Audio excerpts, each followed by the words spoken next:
سورۃ البقرہ کی آخری 2 آیات بھی بہت اہمیت کی حامل ہیں، اور ان کی ایک فضیلت جو یہاں پتہ چلتی ہے کہ ان کو پڑھ کر اگر کوئی شخص دعا کرتا ہے تو وہ دعا قبول ہوتی ہے۔ ایک اور حدیث میں آتا ہے، عبداللہ بن مسعود سے روایت ہے کہ جب رسول اللہ صلی اللہ علیہ وسلم معراج پر تشریف لے گئے، رسول اللہ صلی اللہ علیہ وسلم کو وہاں 3 چیزیں دی گئی تھی۔ ایک تو 5 نمازیں، دوسری سورۃ البقرہ کی یہ آخری آیات، اور تیسری آپ کی امت میں سے اس شخص کے باقی تمام تباہ کرنے والے گناہوں کو اللہ نے بخش دیا جو اللہ کے ساتھ کسی کو شریک نہ ٹھہرائے، جو شرک نہ کرے۔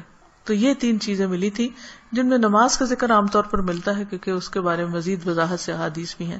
تو اس حدیث سے کیا پتہ چلتا ہے کہ سورۃ البقرہ کی آخری 2 آیات عرش کے نیچے سے ایک خاص خزانے سے نصیب ہوئی ہیں، اور یہ نبی صلی اللہ علیہ وسلم ہی کو ملی ہے، باقی انبیاء کو نہیں دی گئی۔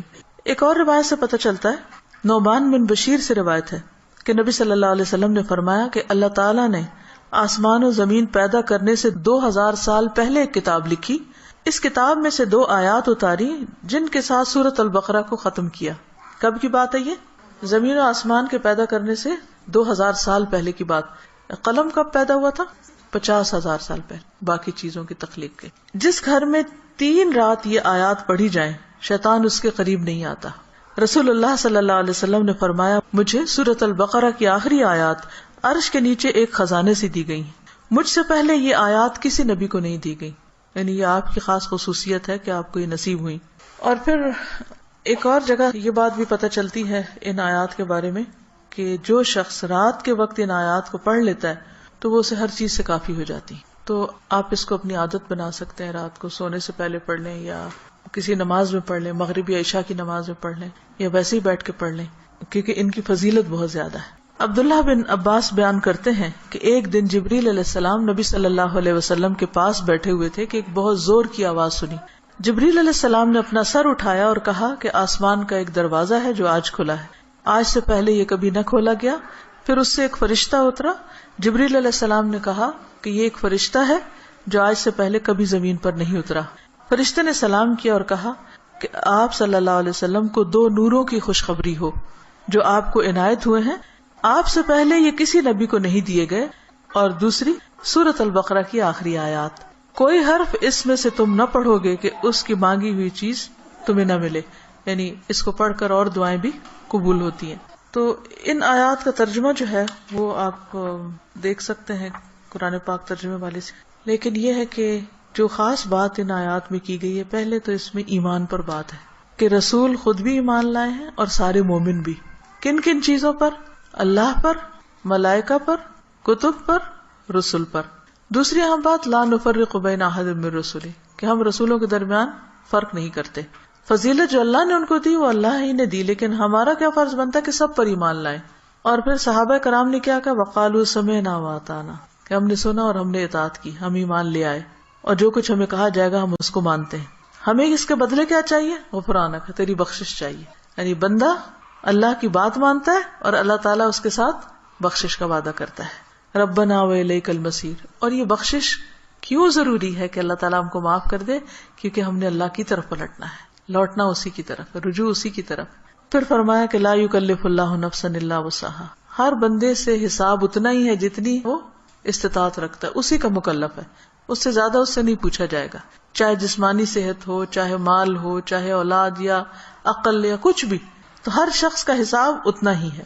لہا ما کسبت وعلیہا ما اکتسبت، اسی کو ملے گا جو اس نے نیکیاں کی، اور اسی کے ذمہ ہے وبال جو اس نے غلط کام کیے، فائدہ بھی اسی کا اچھے کام کرنے کا، اور نقصان بھی اسی کا غلط کام کرنے کا۔ تو پھر ہم دعا کیا کرتے ہیں، ربنا لا تؤاخذنا ان نسینا او اخطانا، اللہ اگر ہم بھول جائیں یا ہم سے خطا ہو جائے تو تو ہمیں پکڑنا نہیں، مؤاخذہ نہیں کرنا۔ ربنا ولا تحمل علینا اصرا کما حملتہ علی الذین من قبلنا، اللہ ہم پر وہ بوجھ نہ ڈالنا جو ہم سے پہلے لوگوں پہ ڈالا، یعنی ان کی شریعتیں جو تھی وہ مشکل تھی، ہماری شریعت بہت آسان ہے۔ مثلا نبی صلی اللہ علیہ وسلم جب حج پہ تشریف لے گئے تو آپ نے کچھ ریچولز کی ایک ترتیب بتائی، لیکن چونکہ کراؤڈ بڑا تھا تو اس ترتیب میں کچھ لوگوں نے فرق کر دیا۔ کیا تھا کہ جیسے آپ پہلے رمی جمار کریں، پھر اس کے بعد سر منڈائیں، پھر اس کے بعد احرام کھول دیں، لیکن کچھ لوگوں نے اس ترتیب کو آگے پیچھے کر دیا، تو اس پر آپ نے فرمایا لا حرج، لا حرج، کوئی حرج نہیں، کوئی نقصان نہیں۔ تو یہ ہمارے دین کی ایک سہولت ہے، آسانی ہے۔ تو یہاں دعا یہ مانگی جا رہی کہ یا اللہ جس طرح پچھلے لوگوں کے اوپر پابندیاں لگ گئی تھی یا ان کو کچھ مشکلات ہوئی تھی تو ہمیں اس سے محفوظ رکھنا. ربنا ولا تحملنا ما لا طاقت لنا بہ، اللہ ہمارے اوپر ایسا بوجھ نہ ڈالنا جس کی ہمیں طاقت نہیں. اب دیکھیے کہ اگر ہم امن سے ہیں، سلامت ہیں، ہم سانس لے رہے ہیں، کھا پی رہے ہیں، جس کا مطلب اللہ کی رحمت ہے ہم پر. کوئی بھی چیز آپ دیکھیں کہ کسی وقت بھی آؤٹ آف کنٹرول ہو سکتی. سورج کسی وقت آؤٹ آف کنٹرول سے، ستارے آپس میں ٹکرا سکتے ہیں، زمین کے اندر سے لاوا ابل سکتا ہے، زلزلہ آ سکتا ہے. انسان کسی کام کرنے کی سکت نہ رکھے، بیٹھے بٹھائے اس کو کچھ ہو سکتا ہے. اس کے بولنے کی قوت، اس کے دیکھنے کی، اس کے سننے کی کچھ بھی چھن سکتی ہے. تو اللہ تعالیٰ سے ہم دعا کرتے کہ یا اللہ ہم پر وہ بوجھ نہ ڈال جس کے اٹھانے کی ہمیں سخت نہیں، یعنی ایسی کسی آزمائش میں نہ ڈالنا کہ جس سے ایمان جانے کا خطرہ ہو. کچھ دن پہلے مجھے کسی نے فون کیا اور بتایا کہ فلاں جگہ پر جو لوگ قید ہوئے تھے ان میں سے ایک کو 40 سال کی قید بامشقت کی سزا سنائی گئی. جگہ کا نام میں ویسے نہیں لے رہی کہ پھر پن پوائنٹ ہو جاتا ہے کہ کہاں کی بات. تو میری بیٹی نے کہا کہ میرے ذہن سے یہ بات اتر ہی نہیں رہی، کیونکہ جو اس آدمی کی بیوی تھی اس نے فوراً ہی خلا لے لی کہ میں تم اتنا ویٹ نہیں کر سکتی، اور حالانکہ اس کی بچی بھی تھی چھوٹی. اور 40 سال تک کون جیتا ہے ماں باپ میں سے، بہن بھائیوں میں سے، کہ جو اس کو پیچھے ملنے کے لیے جائیں. اور سزا بھی کوٹڑی کی سزا ہے، کیونکہ تکلیف دہ قسم کی سزا ہے. تو وہ کہتے ہیں اس شخص کی بیوی نے خود آ کے بتایا کہ میں یعنی کہ کس طرح یہ سب کچھ ہوا اور کیسے وہ پکڑا گیا اور کیسے سزا ہوئی، کس طرح میں نے خلا لے لی اور اب میں خود ارن کر رہی ہوں، اپنا زندگی چلا رہی ہوں. کہتی کہ مجھے جو چیز بہت زیادہ ڈسٹرب کر رہی ہے وہ یہ کہ دنیا میں بھی بعض اوقات لوگوں پر ایسی بڑی بڑی تکلیفیں آ جاتی ہیں کہ جس میں سارے ہی ساتھ چھوڑ جاتے ہیں. تو قبر میں کیا ہوگا اور جہنم میں کیا ہوگا، کوئی حال نہیں پوچھنے آئے گا. اس لیے بہت ضروری ہے کہ ہم ایک تو دنیا میں بھی ایسی آزمائشوں سے پناہ مانگیں، کیونکہ آپ دیکھیں کہ آپ کو 40 سال ایک کمرے کے اندر رہنا پڑے یا ایک 4 دیواری کے اندر رہنا پڑے تو انسان کی حالت کیا ہو جائے. ہم اچھے بھلے کھاتے پیتے چلتے پھرتے، ہم کہتے ہیں جی اب ہمارے فزیکل چینجز آ رہے ہیں، اب ہم جوان ہو رہے ہیں، اب ہم بوڑھے ہو رہے ہیں، اب ایسا ہو رہا ہے، ابھی ویسا ہو رہا ہے. تو ایک شخص جس کی جوانی بڑھاپا سب کچھ ایک جیل کے اندر گزرے، اس کی کیفیت کیا ہو سکتی ہے جس کی کہ مجھے 40 سال یہاں رہنا ہے، 40 سال یہاں. اس کے لیے تو زندگی ایک طرح سے ختم ہے. تو میں نے اس کو سمجھایا کہ دیکھو 40 کے بعد نکلے گا تو صحیح نا، اگر زندہ رہا. اول تو پتہ نہیں کب تک زندہ ہے. سوچو ان لوگوں کے بارے میں، تم اس سے زیادہ ڈسٹرب ہو تم ان کے بارے میں کہ جو قبر میں اس سے بڑی جیل میں، اور جو آخرت میں پکڑے جانے والے ہیں ان کا کیوں نہیں تم سوچ رہی؟ ان کے لیے کچھ کرو. ہم سب کا فرض بنتا ہے کہ کوئی اچھی بات ہمیں پتا ہے تو ہم دوسروں کے ساتھ شیئر کرتے رہیں تاکہ وہ بھی گناہوں سے بچیں. اسی سے آپ سوچیں کہ دنیا میں 40 سال ایک جیل میں گزارنا ایک وحشت ناک تصور لگتا ہے، کیونکہ ہم ریلیٹ کر سکتے ہیں نا اس کو. لیکن قبر میں کوئی چلا جاتا مٹی کے نیچے، بھول گئے سب کون گیا کیا ہوا. وہاں تو کسی کی چیخ بھی باہر نہیں سنائی دینی، اور لوگ کیسے کیسے غلط کام کر رہے ہیں، خود ہم پتہ نہیں کہاں کہاں غلطیاں کر رہے ہیں. اللہ تعالیٰ ہم سب کو معاف کر دے. تو بات یہ ہے کہ اللہ سے یہ دعا مانگتے رہنا چاہیے کہ یا اللہ ایسی ہمارے اوپر آزمائش نہ لانا، ایسی مشقت نہ آئے کہ جس کو ہم اٹھا نہ سکے، چاہے وہ کوئی بیماری ہو، کوئی مرض ایسا ہو. آپ دیکھیں کہ بعض بیماریوں میں پین ہوتی ہے، بعض میں تکلیف ہوتی ہے، ناقابل برداشت حد تک تکلیف ہوتی. اس وقت انسان کے لیے صبر کرنا اور اپنے آپ کو کنٹرول میں رکھنا کہ منہ سے کوئی غلط بات نہ نکلے، اور اگر منہ سے تو چھوڑے دماغ میں بھی برا خیال نہ، کیونکہ حدیث میں آتا نا کہ تم اس وقت تک نہ مرو جب تک تمہارا حسن ظن اللہ کے بارے میں نہ ہو.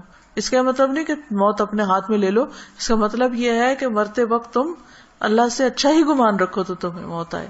لیکن آپ کو پتہ ہے جب تکلیف کی شدت ہوتی ہے نا تو گمان اچھا رکھنا سب سے مشکل کام ہے، بہت مشکل. اس وقت مایوسی کی طرف سوچ ہو جاتی ہے فوراً. تو ربنا ولا تحملنا ما لا طاقت لنا بہ، اللہ ہم پہ وہ بوجھ نہ ڈال جس کے اٹھانے کی ہمیں طاقت ہی نہیں، ہم بہت کمزور انسان ہیں. ربنا ولا تحملنا ما لا طاقت لنا بہ واعف عنا واغفر لنا وارحمنا. یہ جو 3 لفظ ہیں جب انسان پڑھتا ہے تو سوچتا ہے یہ ایسا کیوں ہے، معاف کر دے، بخش دے، رحم کر، کیونکہ یہ بہت شدید ضرورت ہے ہماری کہ اللہ ہم کو معاف کر دے. ہم بہت غلطیاں کرتے ہیں، یعنی اس میں تاکید اور تکرار ہے. واعف عنا واغفر لنا وارحمنا اگر شعوری طور پہ ہم ہر روز پڑھیں کم از کم 1 دفعہ تو کتنا فائدہ ہو سکتا ہے. انت مولانا فانصرنا علی القوم الکافر، تو ہمارا مولا ہے تو دنیا میں بھی تو ہمیں کافر لوگوں پر مدد دے.